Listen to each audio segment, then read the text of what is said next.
An economy with less confident consumers that continue to spend despite their complaints about higher prices. Welcome to RealPage Economy Express. In this episode, we start by examining some housing statistics from various reports.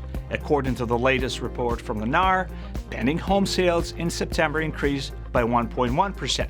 However, when compared to the previous year, the index saw a substantial decline of 11%.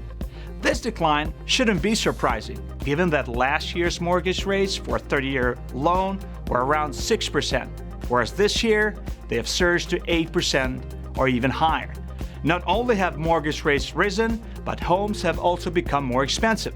The most recent Case-Shiller index shows that the national composite increased by 0.4% in September. Now, despite the increased cost of buying a new home, a government report revealed that nearly 760,000 new single-family homes were sold in September, marking a remarkable 34% increase from the previous September. However, even with this recent surge in home sales, when we examine the ratio between the supply of multifamily units and new home sales, we find that it has reached its highest level since at least late 2010.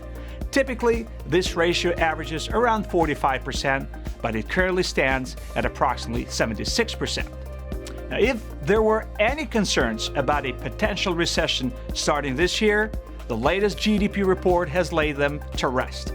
According to the U.S. Bureau of Economic Analysis, the U.S. economy in the third quarter of this year grew by a robust 4.9%, equivalent to approximately $264 billion. While that figure may seem insignificant, it's worth noting that our economy expanded in the past 3 months by an amount roughly equal to the entire economies of Portugal, Iraq, or New Zealand. Just think about it for a moment. Now, this accelerated growth can be attributed to several factors, including increased consumer spending, which last quarter surged by 4%.